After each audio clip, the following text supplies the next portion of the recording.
Going on from the relationships, from the romantic relationships, I want to come to the friendships.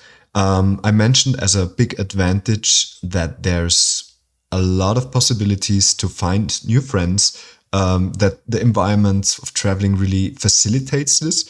But the part of finding, of course, also brings with it the part of maintaining friendships.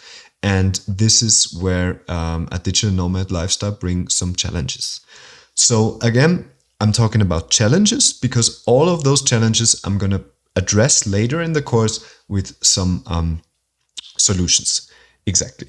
So, what about maintaining friendships? There's going to be a lot of people that won't understand your lifestyle. And this, I'm more talking about the people that you knew from before. And I was confronted with that a lot.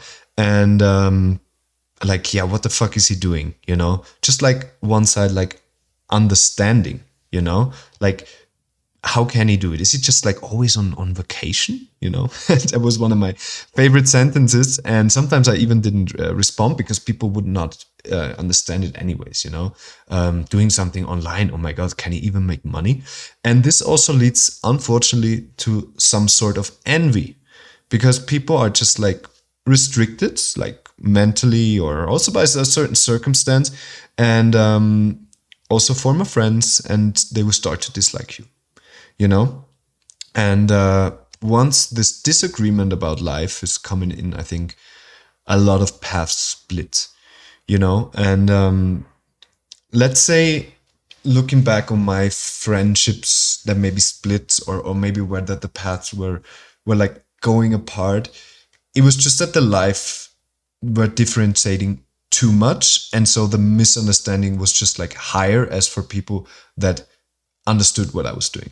So all of the people that traveled with me in the past, that studied with me like abroad or at a like place far away from home, and also that live right now far away from home, changed their place, let's see, every 2 years, they did understand me. You know, the ones that really stayed at home, I felt like we were lacking of common grounds, you know, of common interests. So the friendship was very hard to maintain. There was just nothing to talk about it anymore.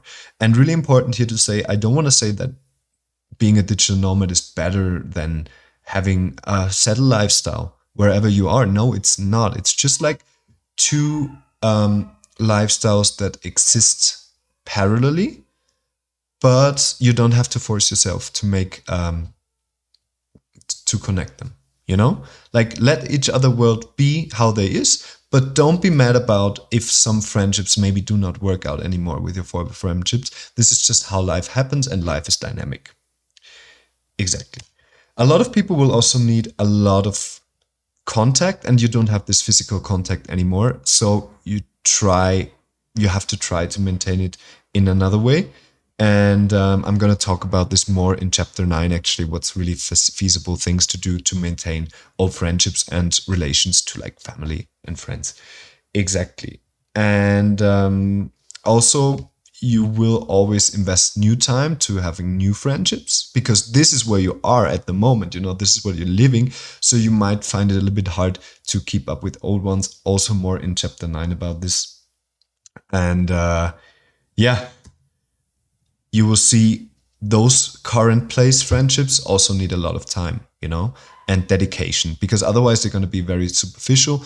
And this is something I've learned like in my last trip to South America, 2023, 2024.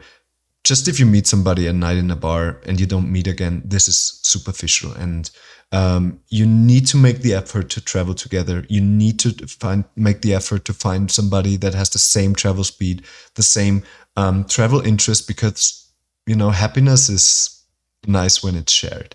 And I think it's a big part of a digital nomad lifestyle to actively look for that and build up those friendships. Exactly. Lasting friendships require care and attention. To summarize this up,